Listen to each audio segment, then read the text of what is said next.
Welcome to another exciting episode of the JoshCast. I'm not entirely sure, but you might be able to hear this fan-like noise behind me. That is my space heater, and I'm really excited to announce that the space heater and I are getting married, and it's going to be a June wedding. I'm very excited. I think this space heater is made... suddenly I can handle the winter in Los Angeles. That last sentence, by the way, is the saddest thing that's ever been uttered, because it connotes somebody who cannot handle winter in Los Angeles. Ponder that for a second if you can. And I've been trying to make it as a comedian for the better part of, I think we're coming up on 10 years here. And I don't consider myself, people say, oh, if you should, if you say you're a comedian, then you're a comedian. And I just can't call myself a comedian until I'm getting paid to be a comedian. I keep running into that. So maybe, there's no maybe, that's just how I feel. And in the back of my mind, I just keep thinking that there's something that's getting in my way. I'm getting in my way, but that I'm not achieving something. That I'm not, that there's something I'm not doing, and I really think it's vulnerability. And I know I've said this before, but I hear Seinfeld going, it doesn't matter if it's vulnerability, what's key is funny.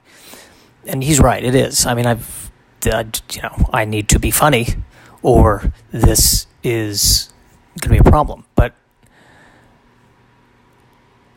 I'm wondering if that the more that I can be vulnerable, the more that the humor will find me, which is very new age-ish. And here's the other thing, I have to admit this, but I have made a vision board for myself. And the only saving grace is that I know that no one's listening to this. So I know that it's not going to get out, but I feel like it's so cliche that I have made a vision board, and I have this obsessive and compulsive thing, because right now the vision board is on my suitcase. My suitcase is on the floor of my room. I haven't moved in 5 years, but the suitcase has been there. What I do is I keep all my important documents on the suitcase on the floor, whereas the unimportant documents are all around the suitcase on the floor. And that's my filing system. That has been effective for me until that moment where I need that specific piece of paper that I can't find. So, my filing system for you.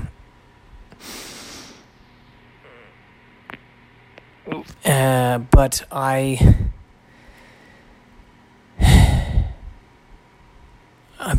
suddenly lost. I know I was going to make a point, hoping the jokes come to me. That's probably the worst career path one could do. What are you doing? I'm hoping the jokes come to me. I'm right. Vision board. Here's the prod. That's what it was.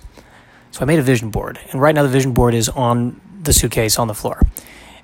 But I'm thinking, well, maybe it won't work unless it is in a prominent place on the wall, like an altar. So I am going to put it on the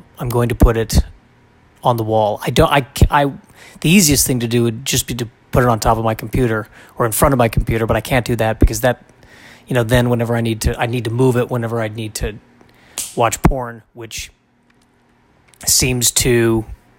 I'm afraid that would affect the integrity of the vision board if I had to move it every single time I had to watch porn. I know I shouldn't be talking about porn either. It's crass thing to talk about. But I was about to say it's the closest thing I have to a sex life. It is my sex life.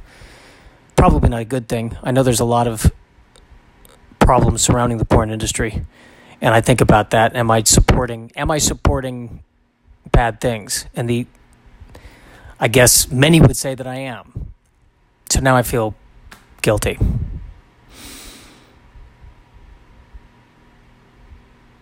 Maybe I should stop watching porn.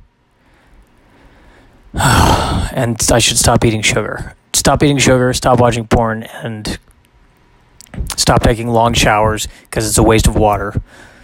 Although it's tap water, which apparently isn't worth anything anymore. So is it a waste of water? I mean, it seems like it's going in one big giant circle.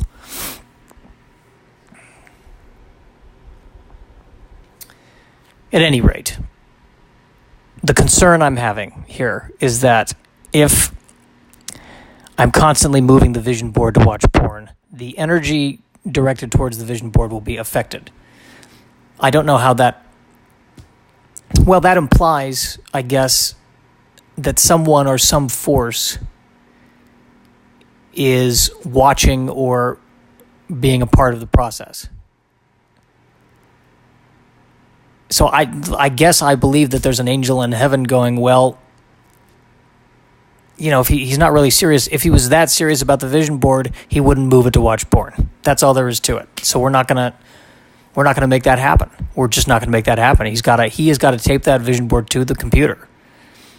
It has got to be a permanent fixture. It's the vision board or porn. That's what your dreams are, porn. That's what it is.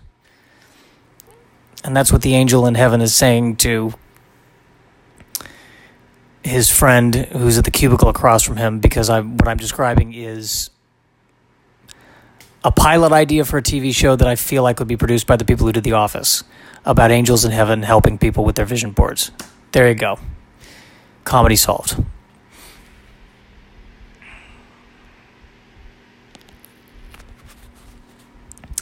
Checking the time, we're at 7 minutes.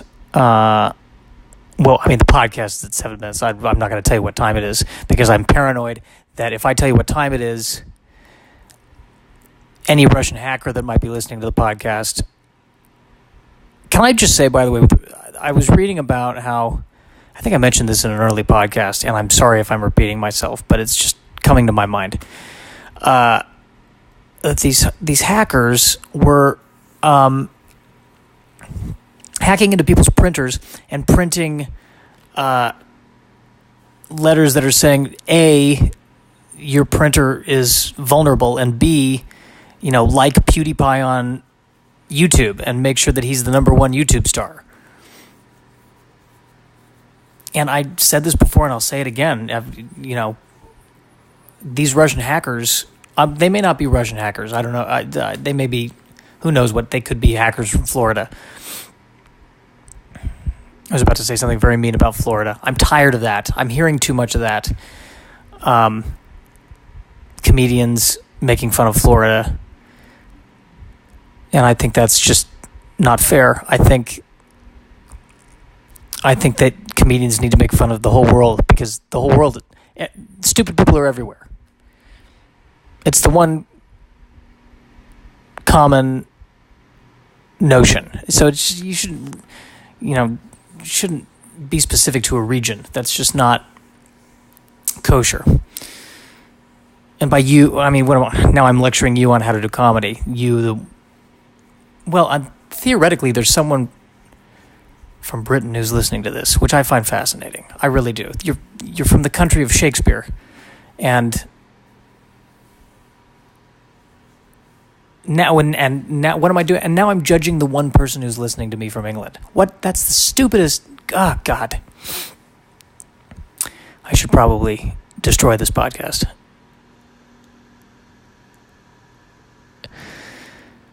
Vulnerability, that's what I'm trying to work on. I've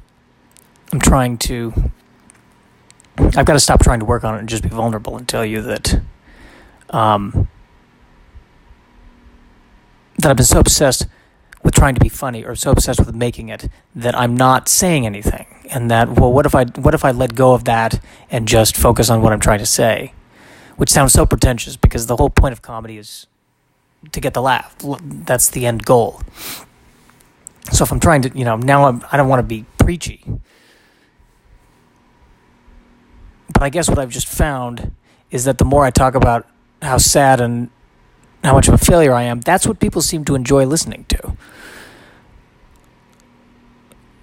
So maybe I just need to, some people are put on earth to write sonnets. Some people are put on earth to write novels. Perhaps I was put on earth to have an eye ulcer and tell people about it so they could feel better about themselves. Perhaps I've finally found my role.